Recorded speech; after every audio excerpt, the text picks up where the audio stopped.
la estación que te acompaña siempre. YSUCA, la voz con vos. YSUCA, siempre con vos.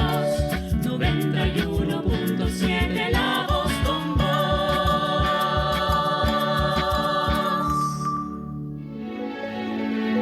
Política, economía, realidad nacional. Presentamos La Entrevista, un espacio de análisis y discusión producido por YSUCA.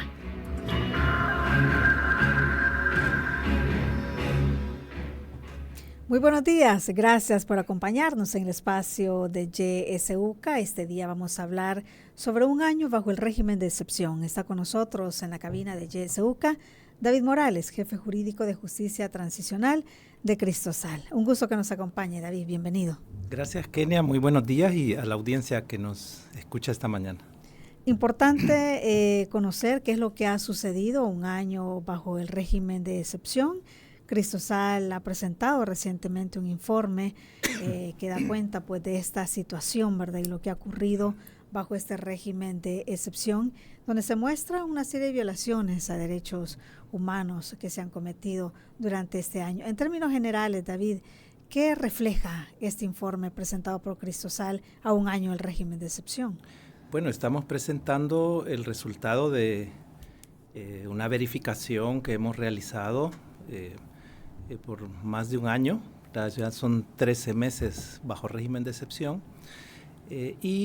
Además, el cual nos ha permitido tener un contacto directo con los casos a partir de la plataforma de denuncias de Cristosal, donde hemos recibido más de 3.000 denuncias, ¿no?, a lo largo de este periodo. Sin embargo, también hemos realizado una investigación de campo amplia, con acceso a diferentes tipos de fuentes y evidencias, y el resultado, pues lamentablemente, es que el régimen de excepción es una estrategia basada en la violación sistemática de los derechos humanos. Gravísimas violaciones a los derechos humanos están ocurriendo bajo la aplicación del régimen como política de Estado, como política de terror de Estado. Detenciones arbitrarias masivas, decenas de miles, el gobierno reconoce más de 66.000 detenciones. Estas detenciones se realizan sin orden judicial o fiscal, sin una causa justa, con allanamientos ilegales de morada, muchas veces con violencia y tortura durante la detención por policías y militares que, no solo impactan la víctima directa, sino que en su grupo familiar, donde se ven impactados la integridad de niños y niñas también del entorno familiar. Por llamadas anónimas o simplemente por cuotas que se le exigen de capturas diarias o semanales a los miembros de la policía, ¿no? Por parte de sus jefaturas. Esto configura detenciones arbitrarias, detenciones ilegales también, y se han dado de forma masiva. Una vez la persona ha sido detenida bajo el régimen, entra en un ciclo de otras violaciones gravísimas a derechos humanos. Es sometida a incomunicación absoluta con abogados, no tiene comunicación con sus abogados ni con sus familiares, bajo condiciones de tratos crueles, inhumanos y degradantes, y tortura, ¿no? Hemos documentado muy bien los diferentes patrones de la tortura, y las personas reciben una especie de pena anticipada porque entran en una modalidad de detención provisional indefinida que está llevando, según las últimas reformas, a que su caso, la supuesta prueba en su contra, va a ser revisada hasta 2 años después de que fue detenida. Es decir, 2 años bajo tortura antes de que un juez revise la evidencia. Y generalmente no hay evidencia, no hay prueba, no se están cumpliendo los requisitos de ley que deben cumplir los requerimientos fiscales. Con mera información de contexto, la persona es ya procesada y los jueces están dando órdenes de detención en automático. Entonces no hay tampoco garantías del debido proceso. Eso es en general las violaciones que estamos presentando, pero también hemos hecho una evaluación del régimen considerando que no es realmente una política de seguridad, es una estrategia de violaciones a los derechos humanos, de populismo punitivo, que es usada también como una herramienta de propaganda, evidentemente con fines electorales por parte del gobierno. Sí. David, ustedes, como bien lo menciona, han logrado documentar durante mucho tiempo esto, mediante también visitas de campo, han escuchado los testimonios de la gente, es decir, es algo, un informe pues que les ha llevado su tiempo y está muy documentado. ¿Qué tipo de torturas son las que se han logrado evidenciar en toda esta investigación que ustedes han realizado? Bueno, hay diferentes prácticas. Una de las más generalizadas son las golpizas, es decir, golpes con macana, bastones de los custodios penitenciarios, patadas, golpes directos. Estas golpizas son un protocolo de bienvenida a todos los centros penales y se usa también de manera permanente durante la detención, durante el conteo de la población interna al final del día o por cualquier motivo fútil, es decir, si los mantienen en posición, porque hay torturas también de posición, como ya diré, se salió de la fila, se cayó porque no soportaba la posición, entonces es sometido a golpes. Hay personas que quedan incluso en estado grave de salud después de estas golpizas, ¿no? Según los testimonios. Hay torturas de posición, en cuclillas por largo tiempo, obligados a caminar también en esa posición de cuclillas. Hay testimonios que refieren que se les hinca en grava hasta sangrar. Quien se mueve es sometido a golpes, ¿no? Rociamiento de gas pimienta. Se han denunciado choques eléctricos. Otra modalidad de tortura es privar de alimentos y agua. Los testimonios refieren a veces hasta un vaso de agua al día o medio vaso de agua al día o un tiempo de comida, generalmente contaminados. La negación de medicamentos a personas enfermas crónicas o personas que enferman por las condiciones de la cárcel, ¿no? No reciben asistencia médica ni medicamentos, inclusive si la familia lleva los paquetes, ¿verdad? No se reciben estos medicamentos, lo cual es otra forma de tortura. El extremo es que están llevando el caso a torturar hasta matar, torturar hasta la muerte. Es ya una práctica. Cristosal ha documentado víctimas mortales del régimen y hemos logrado documentar 153 casos entre marzo de 2022 y abril de 2023. Es los casos que es posible documentar. Creemos que el número es mucho mayor, porque los testimonios hablan de muchas personas que mueren, que ven que mueren dentro de la cárcel. Por ejemplo, en el caso de las mujeres solo documentamos 4 casos, pero hay testimonios de sobrevivientes que hablan de que vieron muchas más muertes o que sacaban los cuerpos, ¿no? de los centros penitenciarios. Matar de hambre, matarlos de hambre, dejarlos morir de hambre. Hay 4 casos documentados con dictamen médico que murieron por desnutrición severa. Pero también existe una práctica de tener unidades o algunas unidades de tratamiento a la desnutrición dentro de las cárceles, porque cuando están a punto de morir se les atiende para que no se mueran y después se les regresa a la misma condición de tortura. Es decir, no dejarlo morir para que siga siendo torturado. O sea, esa es otra modalidad que detectamos. Hemos tenido acceso a algunas boletas forenses. Este tema es complicado porque las autoridades no informan de las muertes a las familias, no notifican los fallecimientos. Y las familias que se logran enterar de la muerte de sus familiares es porque los buscaron las funerarias, que están tratando de hacer negocio, pues vender un servicio a la familia que tiene la pérdida. Y sí hemos detectado que en varios casos, como la prensa también lo ha hecho, donde los internos que mueren son sepultados como desconocidos en fosas comunes de los cementerios. Entonces existe una práctica de ocultar los cuerpos. esta situación, tanto los familiares, tanto la de los que son muertos y enterrados como desconocidos, como aquellos casos donde pueden estar vivos pero no se le da información a los familiares, está configurando el delito internacional de desaparición forzada de personas, que es otra de las prácticas durante el régimen. Existen causas de muerte en las boletas forenses por ahorcaduras. Hay material que muestra violencia en los cuerpos, moretones, raspaduras, quebraduras, incluso un cuerpo con un orificio de entrada de proyectil, ¿verdad? Que pudimos establecer evidencia de eso. Y al parecer no se están practicando autopsias en todos los casos y hay graves deficiencias en los reportes forenses que hemos podido ver, en muchos de los reportes forenses.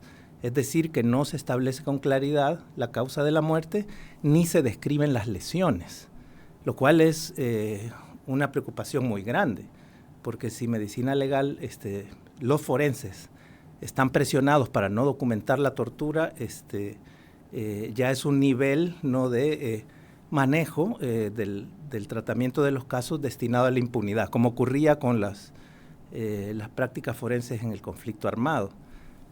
Este es, dijéramos, un conjunto de patrones de tortura y de muertes arbitrarias que Cristosal ha podido documentar y que estamos presentando en el informe. En muchos casos también, las personas, los familiares, han logrado determinar realmente cómo fue que murió su familiar, porque aunque les han entregado en ataúd sellados, ¿verdad? En algunos casos, ellos han podido verlos, ¿verdad? Y se ha podido documentar, como usted dice, este tipo de casos. Allí en el documento, pues hay muchos testimonios y quien quiere revisarlo, ya le vamos a indicar también dónde pueden encontrarlo, porque hay muchas especificaciones, ¿verdad? En uno de los registros de muertes violentas que está documentado en este informe, se identifica, como bien lo decía David, patrón común, cadáveres con laceraciones, con hematomas, evidencia de golpes, heridas, con objetos cortopunzantes, contundentes, estrangulación, ahorcamiento. Es decir, cuando uno lee eso y lo escucha a usted, David, pareciera que es una película de terror esto, ¿no? Y que no está ocurriendo en El Salvador, pero sí está pasando. Pero toda esta información se está ocultando porque, de parte de medicina legal, como usted lo ha dicho, no en todos los casos hay un informe forense que indique cómo han muerto estas personas, o incluso también no solo se oculta, sino que se pudiera estar cambiando información diciendo que han muerto por otra causa y no por este tipo de situaciones que usted ya nos ha descrito. Sí, Kenia, dolorosamente estamos viendo esta situación como una repetición de violencia de Estado como la que vivimos durante el conflicto armado. Obviamente hay diferencias de contexto, etcétera, ¿no? De condiciones políticas, circunstancias, etcétera. Pero sí es un patrón que está representando crímenes de lesa humanidad a nuestro criterio. ¿Por qué? Porque se trata de una política de Estado al máximo nivel, desde el primer nivel del Estado, decidida, ¿no? Y llevada adelante desde el máximo nivel del Estado, es sistemática, se dirige contra una parte muy específica de una porción de la población claramente identificada y perfilada. Es decir, es un ataque a esa franja poblacional. El perfil de las víctimas está también descrito en el informe. Se trata de personas mayoritariamente jóvenes que residen o trabajan en zonas estigmatizadas por la violencia o por la presencia de pandillas, de tal manera que muchas de estas víctimas de la violencia de Estado han sido víctimas de las pandillas. Es evidente para nosotros que miles de las personas detenidas no tienen vinculación con pandillas, son personas que no son miembros de pandillas y además son personas pobres. Hay un desglose de las ocupaciones de las víctimas mortales y es evidente, ¿no? Carpintero, mecánico, empleado, albañil, obrero o campesino. Es decir, Y al reunir estas características y ser sistemático, reúne los elementos del artículo 7 del Estatuto de Roma. ¿Cómo es posible que ocurra todo esto nuevamente en El Salvador? Pues es parte del esquema de la construcción o imposición de este régimen autoritario del gobierno de Bukele. Recordemos que en 2021 dieron un golpe al Poder Judicial, destituyeron sala constitucional, fiscal general, vino meses después un decreto de purga judicial para expulsar jueces independientes y colocar jueces afines. El régimen, además de ser un decreto que va prolongando la suspensión de algunos derechos, que no es la derogación ni la anulación de esos derechos, es solo la limitación. La Constitución establece una potestad de limitación, sobre todo para los primeros momentos de la detención administrativa, es decir, la presunción de inocencia, el derecho a la defensa no pueden ser suspendidos por un régimen de excepción. Además de que se ha prolongado inconstitucionalmente por más de un año, la Asamblea Legislativa, en su mayoría oficialista, ha aprobado reformas a las leyes penales abiertamente inconstitucionales. El fin de estas reformas es derogar o anular por completo el debido proceso para los casos de las personas detenidas en el régimen de excepción. Es decir, que las personas que sean detenidas y estén bajo tortura por meses no tienen garantías judiciales, no tienen derecho a un debido proceso. Pero a este régimen y reformas penales que ordenó la Asamblea se suman las prácticas inconstitucionales e ilegales de policía, fiscales, militares y jueces, ¿verdad? Una de las prácticas comunes es que sin que exista una ley que así lo disponga, la Fiscalía General, el fiscal general presenta todos los casos de las personas detenidas bajo el régimen en la jurisdicción especializada de crimen organizado. Esta jurisdicción, lo hace sin reunir los requisitos de ley, porque cuando la Fiscalía va a una jurisdicción de crimen organizado debe ir contra estructuras criminales con una cantidad de pruebas significativa y válida, ¿verdad? Así lo exige el artículo 16 de esa ley. Sin embargo, presentan los casos sin pruebas, sin individualizar la conducta delictiva de las personas. Luego se realizan audiencias masivas. Y en la jurisdicción especializada los esperan un conjunto de jueces que no tienen rostro, que no pueden identificarse, que han sido nombrados por la Corte Suprema de Justicia sin llevar adelante el proceso de ley para el nombramiento de jueces, sin pasar la etapa del Consejo de la Judicatura. No sabemos quiénes son y aparentemente los han nombrado de forma ilegal. Y estas personas que probablemente no son jueces de carrera, ¿verdad? Y probablemente no tienen los requisitos suficientes para ser jueces, pero son ahora jueces sin rostro, decretan detenciones en automático y tanto fiscales como jueces, no todo el aparato fiscal ni todo el cuerpo de jueces, sino quienes están cumpliendo esta función en la jurisdicción especializada, omiten controlar las detenciones ilegales, la tortura. Los jueces obstaculizan el ejercicio de la defensa cuando tienen defensor. Entonces hay un funcionamiento de todo un aparato de poder que incluye la presidencia obviamente y los cuerpos de seguridad y militares, la Fiscalía General y la Corte Suprema, hasta los operadores judiciales, los jueces y juezas especializados, que funcionan con el fin de mantener a estas personas detenidas bajo tortura. Al final de cuentas esto es un crimen de lesa humanidad con estas características y también son delitos a nivel interno que podrían estar cometiendo estos funcionarios. Y por otro lado el régimen se erige como una gran herramienta de propaganda gubernamental, ¿no? Es parte del populismo punitivo, que el populismo punitivo del gobierno Bukele es particularmente exacerbado y autoritario, dispuesto a cometer las violaciones a derechos humanos que hemos descrito, y es usado como la herramienta favorita ahora de propaganda política, propaganda electoral. Es decir, el populismo punitivo tiene por fin usar el sistema penal para obtener apoyo popular y por lo tanto tener réditos electorales. Así que el régimen de excepción es ahora usado como una herramienta de propaganda para los dos grandes objetivos muy claros del régimen Bukele, ¿no? Que son mantener la concentración de poder que ha logrado antidemocrática, sobre todo el avasallamiento sobre el poder judicial y legislativo, y también como una plataforma para lograr la reelección inconstitucional. De esta manera, también el régimen de excepción lo debemos de ver no como una política de seguridad, sino como una estrategia de populismo punitivo con fines electorales. Viéndolo de esa manera, entonces, David, podría decirse que esta estrategia del régimen de excepción, si se ve de esta forma como una propaganda política y que le genera pues réditos políticos a este gobierno, no es una estrategia que va a parar, podríamos pensar que va a finalizar dentro de poco, porque bueno, el camino a las elecciones pues falta mucho, ¿no? Podríamos esperar entonces que se vaya prorrogando esto. Sí, de hecho es lo que está ocurriendo.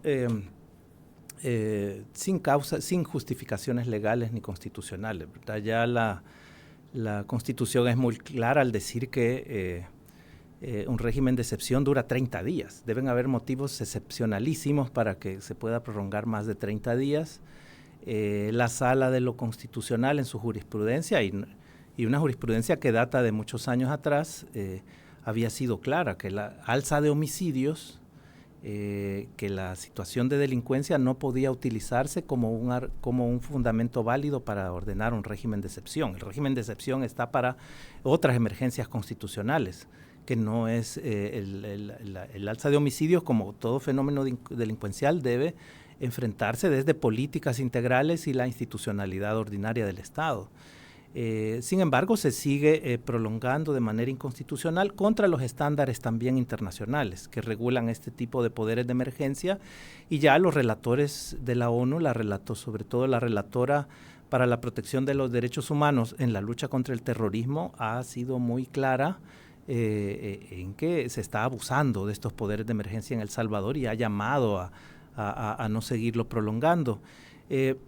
Realmente el régimen de Bukele, que en las encuestas de opinión de credibilidad, sobre todo las de casas académicas, está arrojando el resultado de una aceptación muy grande por parte de la población, por lo cual el régimen resulta redituable, resulta favorable a los intereses electorales y de la reelección presidencial. Sin embargo, esto tiene diversas explicaciones. Bueno, una de ellas es... Bueno, vamos a quedarnos acá porque tengo que hacer una pausa, perfecto. Pero vamos a conversar sobre eso cuando regresemos. No nos cambien, ya volvemos.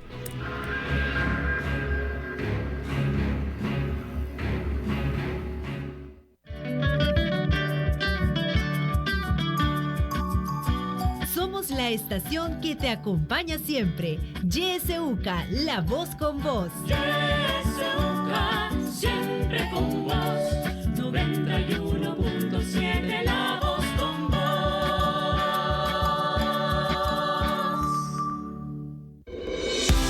En la internet puedes buscarnos en nuestra página web www.ysuca.org.sb, en Twitter como @ysuca917 y en Facebook como Radio YSUCA 91.7 FM. YSUCA, contigo en la nueva era digital. Yo diría que el pueblo haga oír su voz. Hora 10. Que la realidad tome la palabra a través de la ciudadanía activa. Que reflexionen sobre la situación del país, que exijan ser bien informados. Hora 10. De lunes a viernes a partir de las 10 de la mañana. Le esperamos.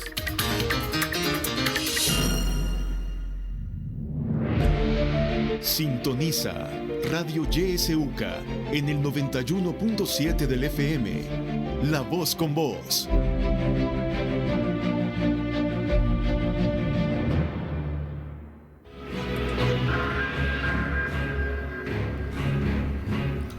Siete de la mañana con 32 minutos. Continuamos conversando con David Morales de Cristosal.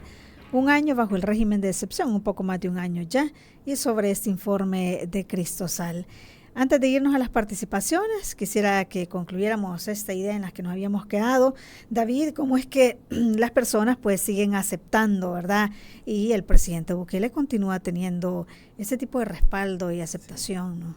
Bueno, hemos evaluado como política de seguridad el régimen de excepción y realmente no logra conformar los elementos básicos de una política de seguridad. Es una política de seguridad incluye diversos componentes como la prevención, los programas de atención a víctimas, las posibilidades de la coordinación interinstitucional, la rehabilitación de los internos, que en este momento es prácticamente nula.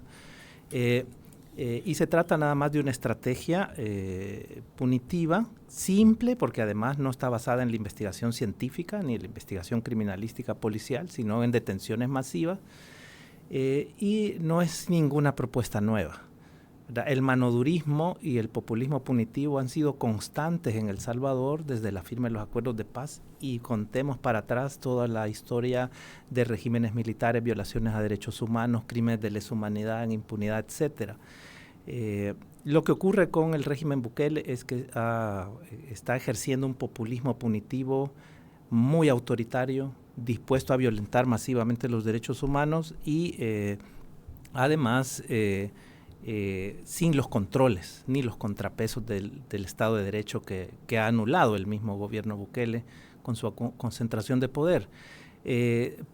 Por eso su impacto es mayor, pero el manodurismo es una estrategia que no ha rendido frutos a largo plazo en El Salvador.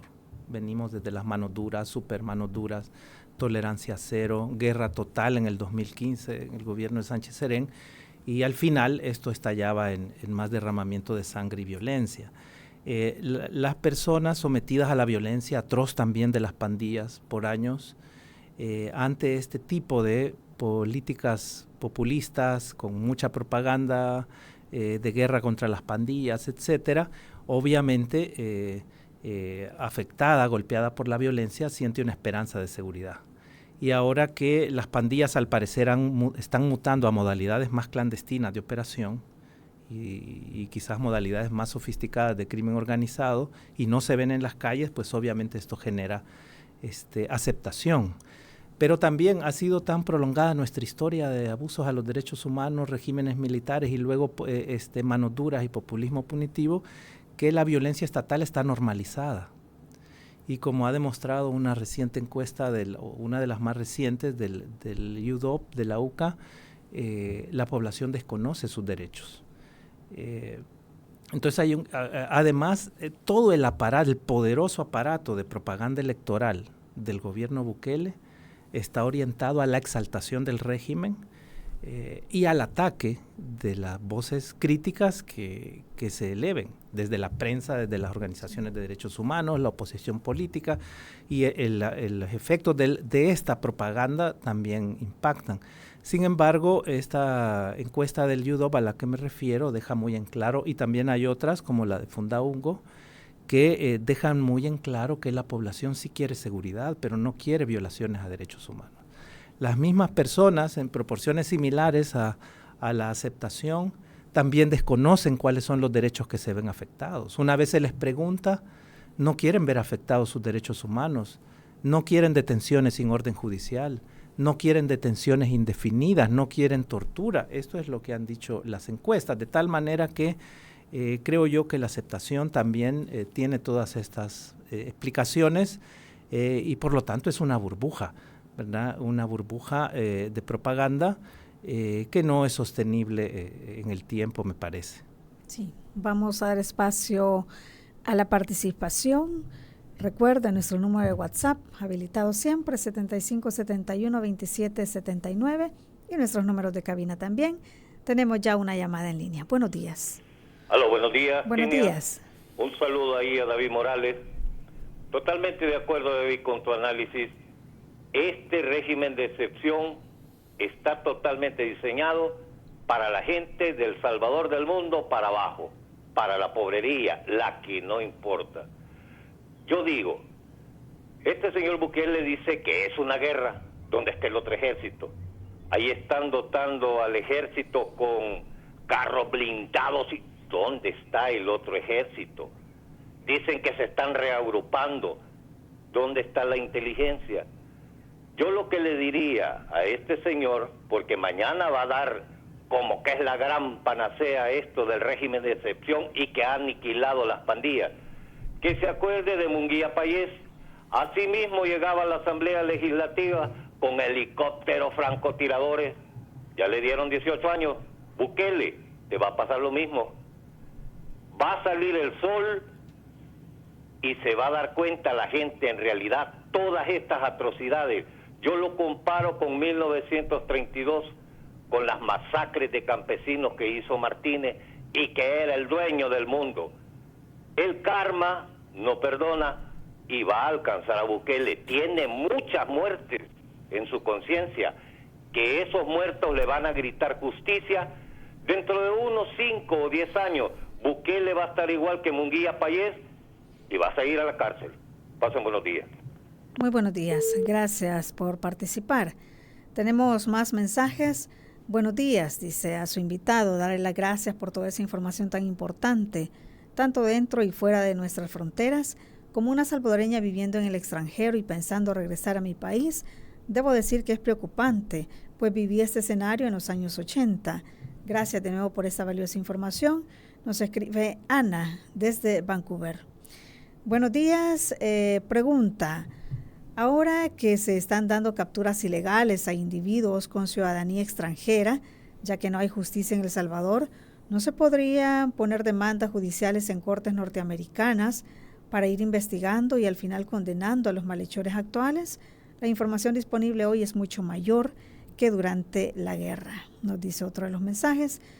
Buenos días, se puede considerar en el análisis hecho y con apego a los estándares internacionales de violación de los derechos humanos, que el régimen de excepción en El Salvador se está configurando como un verdadero genocidio contra una parte importante de la población y sujeto de demandar ante Corte Internacional.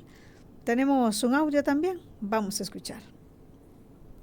Buenos días, YSUCA. Solamente una pregunta que quisiera hacerle a su entrevistado es, digamos, así como la historia salvadoreña anterior, ¿verdad? Digamos, en este sentido, incluso ya un expresidente de Costa Rica estaba calificando como que se estaba acercando a una dictadura, digamos, el gobierno salvadoreño.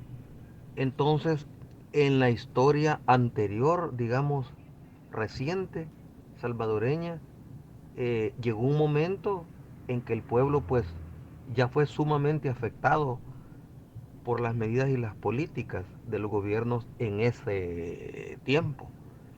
La pregunta claramente sería, ¿y ahora, ante la afectación que cada vez más está creciendo, cuál sería el recurso que le tocaría al pueblo ya prácticamente ante esta situación que se está agravando? Bueno, muchísimas gracias por participar. Tenemos otra llamada. Buenos días. Hola, buenos días. Buenos días. Primero felicitar a su invitado y gracias por su ponencia, por abrirnos los oídos para entender sobre nuestros derechos. Quiero comentar sobre un caso que sucedió aquí en mi comunidad. Un muchacho joven, sana, 20 años, futbolista, terminó el partido de fútbol el día domingo, agarró su motocicleta y se fue porque iba a entrar a trabajar a las 6 de la tarde, día domingo. Día antes de los 8 días, se lo estaban entregando a la madre en un ataúd. Y lo que dice el licenciado, la mamá se dio cuenta por la funeraria que la andaba buscando. Es lamentable lo que estamos viviendo en El Salvador. Cuando los jóvenes deberían tener confianza en las autoridades, ahora lo que tienen es temor, porque solo se les antoja y se los están llevando. Como dicen, defendemos y abogamos por inocentes. Hay miles de inocentes. Estamos de acuerdo que el culpable tiene que pagar y que esto lo debería haber hecho el gobierno sin violentar tantos derechos. Tenía la obligación de combatir la delincuencia desde el primer día de su gobierno de una forma ordenada y con inteligencia. Aquí en El Salvador, primero se captura y después se investiga. Ese muchacho que les cuento murió siendo inocente porque no fue juzgado. Muchas gracias, buen día. Buen día para usted, muchísimas gracias.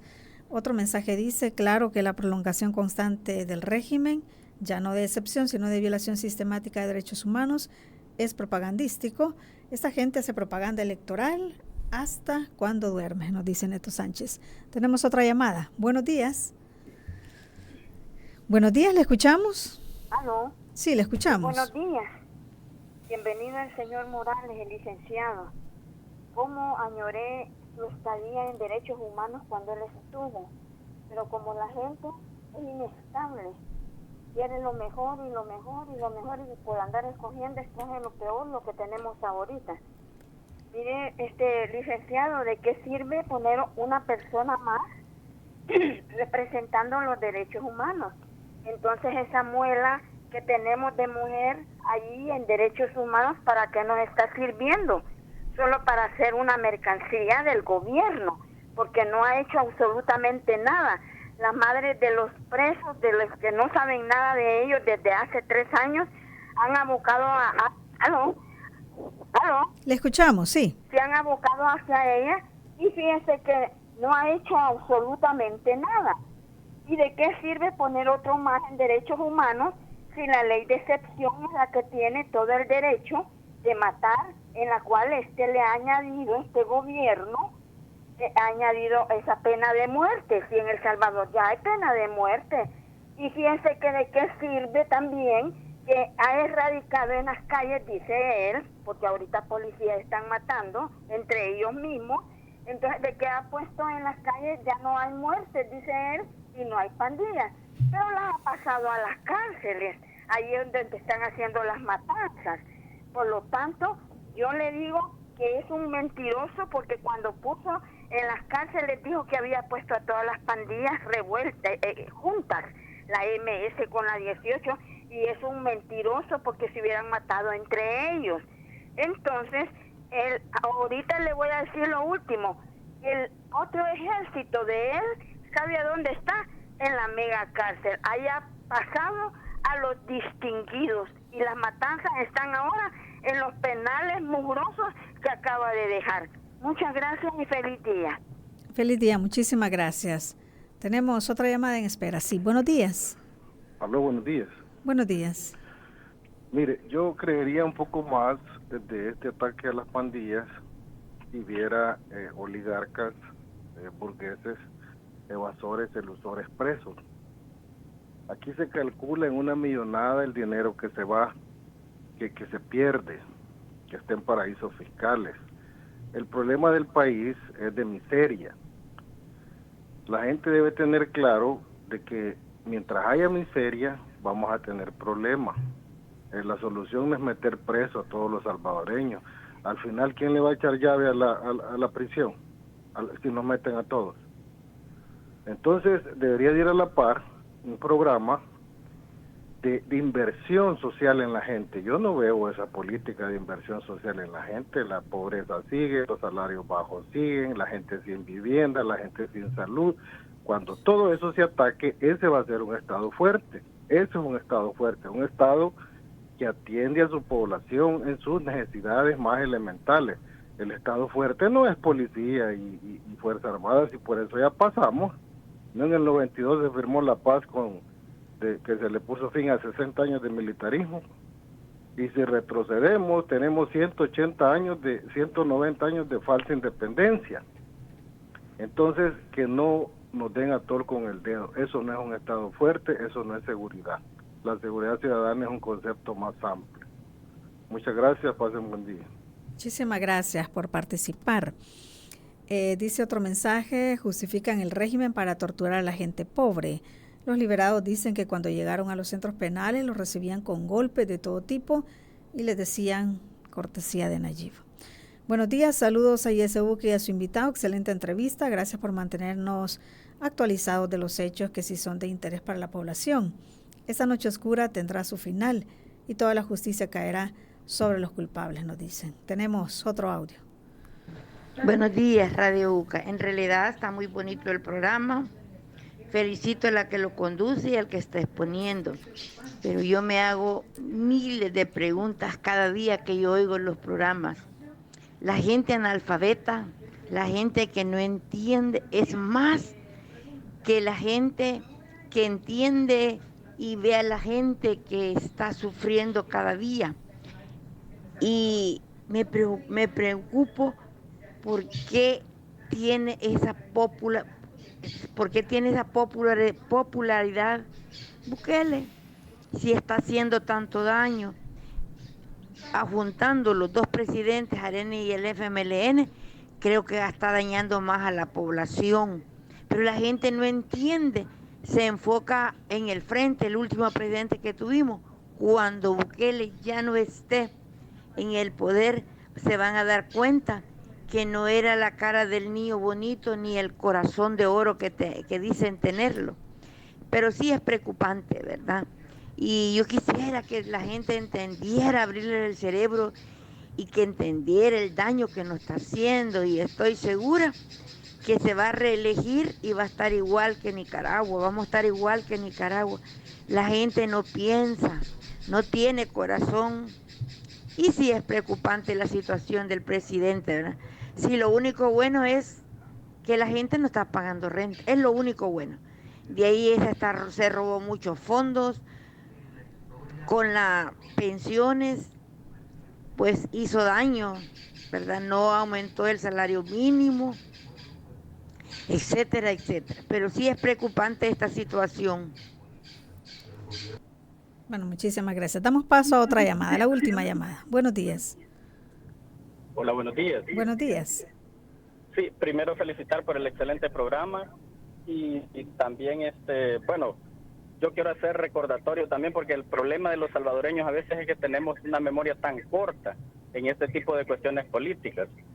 Y es que cuando el señor Bukele entró a la presidencia siempre hablaba de los burgueses, los ricos. Bueno, para la pandemia tuvimos el ejemplo de cómo limitó a todas estas personas. Obviamente también el contexto lo ameritaba, ¿verdad? Pero hoy en día, por ejemplo, ya no se pelea con los imán, ya no se pelea con los pomas, siempre ha sido un gran amigo de los CRIT, por poner unos ejemplos. Y también había uno de los radioescuchas de que mencionaba eso, cuando los burgueses van a pagar verdaderamente. Sabemos, ¿verdad?, que este país no tiene remedio, lastimosamente, y nos duele eso, no tiene remedio en muchos aspectos de este tipo de justicia.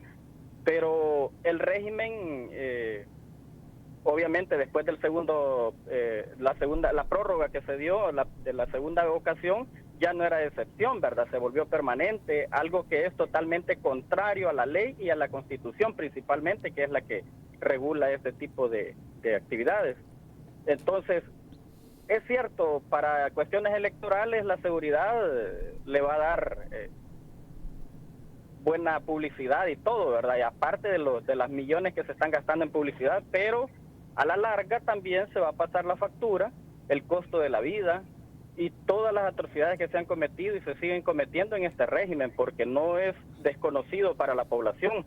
Nosotros estamos conscientes de que este país necesita un cambio, pero Monseñor Romero lo dijo, para que cambie, este país necesita un cambio de raíz, que el sistema se corte de raíz, y eso lo que vemos ahora es más publicidad, ¿verdad? Así es que tantas cosas que seguimos viendo y esperamos que Dios pues nos tenga siempre presente, ¿verdad? Somos un país que se llama El Salvador y por lo tanto pues la población queremos que así sea. Bendiciones a todos, feliz día. Feliz día, muchísimas gracias. Bueno, han sido bastante las participaciones, de ahí vamos a quedarnos hasta acá por cuestión de tiempo y bueno, le doy el espacio para que pueda responder. Sí, muy interesantes además los análisis. Quiero agradecer las participaciones de todas las personas. Creo que han hecho pues análisis bastante integrales, no solo en materia de seguridad, sino tocando otros aspectos. Pero para referirme a algunos muy puntuales, efectivamente hay, dijéramos, muchos vacíos en esta estrategia del régimen de excepción. Aunque la disminución de los homicidios se presenta como su resultado más positivo en la propaganda gubernamental, esto, dijéramos, tiene varios cuestionamientos, ¿verdad? Recordemos que cada vez que se ha tenido puntos de disminución de homicidios, por lo menos en un antecedente previo, hemos tenido escenarios de negociaciones con las cúpulas de pandillas y los resultados no han sido nada positivos, los resultados posteriores, ¿verdad? Tras la tregua, que es el ejercicio que impulsó Munguía Payés, el exministro Munguía Payés, pues tras esto vino el gran derramamiento de sangre del 2015, ¿verdad? Donde la reacción del gobierno, entonces ya Sánchez Serén, fue la guerra total y nos convertimos en el país más violento del mundo que no está en conflicto armado. Ahora la disminución de homicidios ha sido sostenida desde el 2016, ¿verdad? No es una tendencia que vino con el gobierno de Bukele, sino que inicia después de ese año sangriento del 2015 podría estar vinculada a algunos ejercicios distintos a la guerra total y a la represión que hizo la estrategia del gobierno Sánchez Serén, sino a los impactos que tuvo la ley de proscripción contra pandillas y otros donde comenzaron a golpear estructuras financieras de la pandilla. Hubo 5 o 6 casos importantes de este tipo. Esa estrategia no se continuó en el gobierno Bukele. Pero aunque vienen disminuyendo desde el 2016 al 2019 que Bukele asume, hay una baja y muy, muy marcada de homicidios. Y ya las evidencias muestran que esto puede ser resultado no del plan control territorial, no de un estado de excepción que entonces no había, sino de una negociación con las cúpulas pandilleriles. La prensa ha presentado evidencias muy contundentes de que altos funcionarios de Bukele han negociado con las pandillas, pero esto también ha sido ya señalado no solo por la prensa, sino por una fiscalía del Distrito Este de Nueva York que ha presentado una acusación contra 13 líderes de la MS, y parte de la evidencia que refiere, que estará presentando, es que estas cúpulas pandilleriles de la MS tuvieron negociaciones con altos funcionarios de Bukele para bajar los homicidios y también para obtener apoyo electoral de las pandillas a nuevas ideas en las elecciones legislativas que estaban por darse entonces para 2021. O sea, estamos hablando ya de una corte en los Estados Unidos y de una fiscalía de Nueva York que está haciendo este señalamiento con evidencias. Y señala esta acusación que parte del acuerdo es protegerlos de la extradición. Y es lo que está ocurriendo. La Corte Suprema de Justicia, sometida a la presidencia, está bloqueando los procesos de extradición contra líderes pandilleriles. Es decir, la disminución de homicidios puede tener otras explicaciones y no es el régimen de excepción necesariamente. Así que, dijéramos, el tema es más complejo. La propaganda obviamente nos da un único sentido. El populismo punitivo hace eso, da un eslogan ambiguo como guerra contra las pandillas, que no está claro qué es, porque ni siquiera el plan control territorial existe, no hay ni un documento. Tampoco la estrategia del régimen de excepción, hay un documento claro.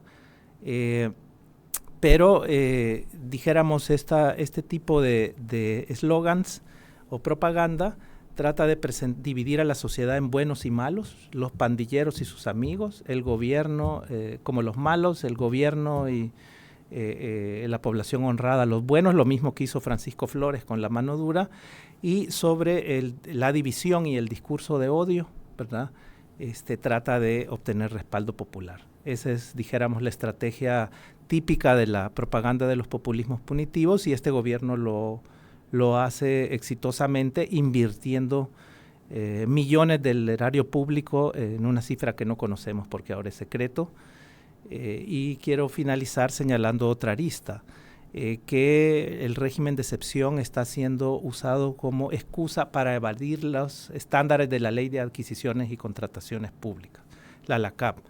el régimen de excepción, todos los gastos del Estado relacionados al régimen de excepción no se harán aplicando la ley LACAP, sino que por compras directas que son declaradas en reserva. Entonces, al igual que está pasando en otros rubros como la obra municipal y otras inversiones en salud, etcétera, ¿no? Hay una opacidad total sobre el uso de los recursos públicos, la información se declara en reserva y esto es una enorme sospecha de prácticas de corrupción. Entonces el régimen de excepción podría estarse utilizando también para prácticas de corrupción. Y eso ya es, dijéramos, otra arista que es importante señalar. Sí. Importante también, alguien mencionaba a David y decía, bueno, frente a este escenario, cooptación de instituciones, como usted lo mencionaba, y frente a todo esto que está sucediendo, que no hay información, que en el caso específico del régimen de excepción, pues los familiares se enteran porque llegan de la funeraria y les dicen que lamentablemente su familiar ha fallecido. Consultaba a alguien y decía, bueno, y entonces, ¿qué debe hacer la gente, ¿no? ¿Y qué hacemos en este caso? Si no pueden interponer una denuncia ante alguna institución porque no confían también, porque hay una cooptación, pues como ya lo decíamos, ¿qué le queda a la gente? Bueno, yo creo que por más avasallador que parezca la propaganda del gobierno Bukele y sus estrategias populistas, no es posible que logre, como es evidente en este programa y las participaciones, una homogeneización de toda la opinión pública. Y encontramos mucha actividad desde sociedad civil, desde la academia, desde los movimientos sociales, que ya están activándose para exigir el restablecimiento del Estado de Derecho en El Salvador y el respeto de los derechos humanos. Inclusive las víctimas del régimen de excepción se han organizado en movimientos, se ha integrado un socorro jurídico popular con activistas que incluyen profesionales y personas que tratan de hacer labor humanitaria por el impacto de violaciones a derechos humanos que está teniendo el régimen. En una de las entrevistas me preguntaban si podría haber otra guerra, ¿no? Aquí en un foro, por cierto, en la UCA, digo, no, bueno, la guerra se desencadenó por otra confluencia de factores en aquel momento histórico, y aunque haya algunas similitudes en el régimen autoritario que está de turno, estas condiciones no están ahora, y creo que una de las lecciones del proceso de paz es que no es la vía violenta el camino nunca, ¿no? Debe ser dentro de la acción pacífica, pero creo yo que se están gestando la Perense independiente, o sea, no ha sido doblegada, sigue luchando, ¿verdad? Las organizaciones de derechos humanos siguen activas, documentando, hemos acudido a instancias internacionales, el sistema interamericano ya, los mecanismos especiales de la ONU. Eventualmente, aunque no lo podemos hacer la sociedad civil, eventualmente podría el fiscal de la Corte Penal Internacional en algún momento abrir investigaciones contra el gobierno Bukele por crímenes de lesa humanidad, como ha ocurrido ya en el caso de Venezuela. Y creo yo que es importante acudir a fuentes confirmadas y de credibilidad, y no replicar las fuentes de propaganda del gobierno. Por ejemplo, el gobierno ha posicionado la imagen de que las personas detenidas son todas pandilleros tatuados, muy tatuados, y lo ha puesto esa imagen en todos lados. Las imágenes a las que nosotros hemos tenido acceso es de personas que ni siquiera tienen tatuajes, que están en los huesos por su estado de desnutrición. Sí. Una radio internacional me preguntó si encontraba similitudes con los campos de concentración nazis. Yo le dije que sí, porque vemos personas como esas fotografías en los huesos, muriendo de desnutrición, golpeadas, vapuleadas, los pandilleros tatuados, que muchas de esas imágenes son antiguas, ni siquiera son del momento del actual gobierno, que no están desnutridos y que son exhibidos en el CECOT, por ejemplo.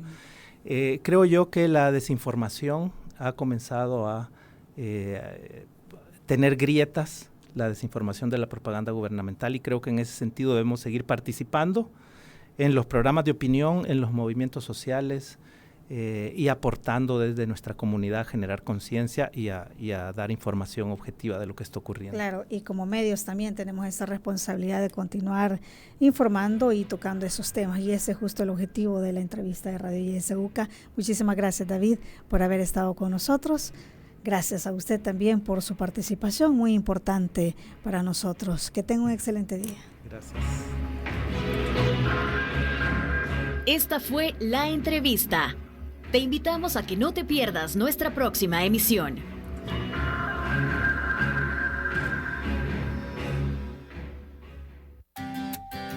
Disfruta tu mañana en compañía de Radio YSUCA.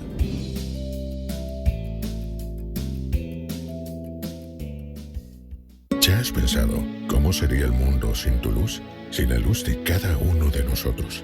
Tu luz es la que pone todo en marcha, es la que mueve el mundo hacia adelante. En AESCAES te acompañamos hasta tu hogar y tu trabajo para que tu luz nunca falte, entregándote toda nuestra energía para iluminar tu vida y junto a ti acelerar el futuro de la energía para iluminar el mañana. AES, tu energía es el futuro de todos. En AESCAES trabajamos para que tu luz nunca falte, llevando hasta tu hogar y tu trabajo la energía que iluminará el mañana. AES, tu energía es el futuro de todos. Educa Transforma 2023. Derecho, inclusión y calidad. Muy pronto.